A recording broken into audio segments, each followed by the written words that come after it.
Hey, Ari! Just out here in the Newcastle countryside, as always.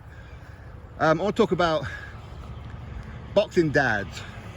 It's a bit of a taboo subject to some people. Now, I think if you're a father, a mother even, but especially the fathers of professional boxers, some of them are absolutely cringe. I mean, the worst two, I think, are John Fury and Teofimo Lopez Sr. I think them two are the worst. Them two certainly live vicariously through their sons. Now, I've always said there's nothing wrong with being proud. Any parent would, of course. But they try and make it about themselves. They try and jump in front of the camera themselves. They've got to have their opinions on everything. And it's cringe. It is.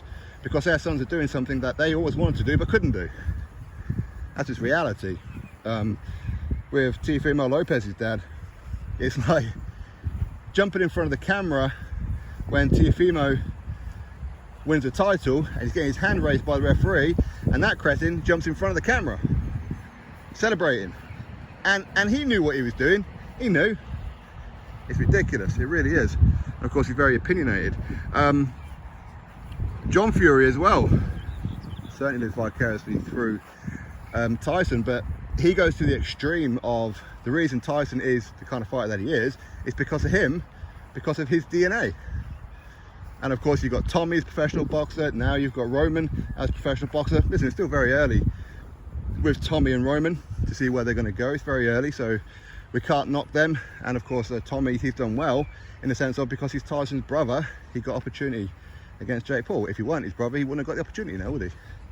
But it's what it is. But John Fury taking credit just because one night in a heat of passion after a couple of glasses of wine, him and his, was it former wife or whatever, produced Tyson.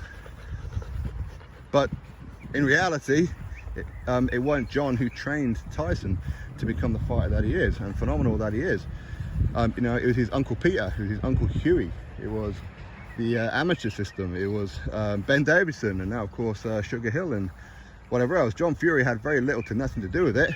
Not his fault, well, it was not his fault, I suppose it was. He was the one who got into altercation and got himself in the slammer for a while. But John is proper cringe. He is full on cringe, really is. You know, don't get me wrong, I mean, some things he says are quite funny. The fact that you know, he has a shower and he looks down at his little knackers and says thank you. You know what I mean? But ultimately, he's very, very cringe. And of course, naturally, he's always going to defend Tyson and whatever, but he has pulled Tyson up before. He has, for the absolute fast bullcrap that he's come out with. Like John said, that the whole thing was one big con job when they tricked Anthony Joshua into thinking they were going to fight him for undisputed and all those kind of things. So he has his moments, but lately it's ridiculous. Living vicariously through your son is mad. Be proud of your kids, of course, but don't be going to that extreme. I mean, Angel Garcia back in the day, he was pretty bad. Nowadays, you know, he's a bit more chilled. Obviously, Danny's taken a couple of losses, so he's humbled himself. Yeah, so Peter Fury, he's probably like the ideal father, isn't he? Ones who train their kids. And with Peter, you know that he's a realist, that if he feels Huey didn't perform well or whatever else, he'll say it. He'd pull up Huey. If Huey was slacking in training, he'd pull him up, kick him out of the gym, refuse to train him. He'll do all that kind of stuff, okay? He doesn't make it about himself. He ain't the one jumping in front of cameras. He ain't the one coming out with all kinds of excuses and all that kind of stuff. He don't do that. He doesn't make it about himself. So he's great. I mean, you could look at, say, Big Johnny Fisher, father of Johnny Fisher, of course. You know, he's on social media and he's doing fantastic, isn't he? You know, with his Bosch campaign, and some of his videos with the Chinese thing are hilarious, they are. But he doesn't get involved in the training and the boxing side for Johnny. You know, he just helps him sell tickets and a bit of merchandise and whatever else. And that's great, that's great. He's not an interfering father. If Mark Tibbs says something to Johnny, oh well, he's your trainer. You do what your trainer says. Johnny don't interfere.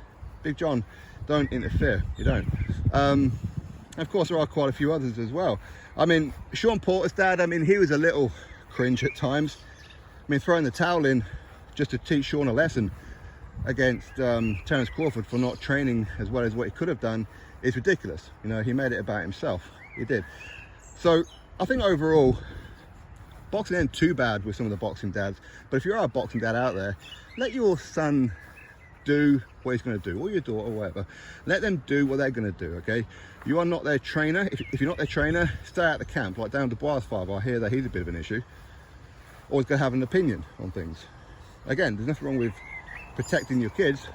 That's what you do, you know. You'll do that until the day you kick the bucket. But, you know, try and stay out of it. Let your kids make their own decisions. That's what I would say. So, anyway, my thoughts on boxing dads. John Fury, wind your neck in. Teofimo Lopez Sr., wind your neck in. Drop your thoughts below. Click on subscribe. Catch you next video.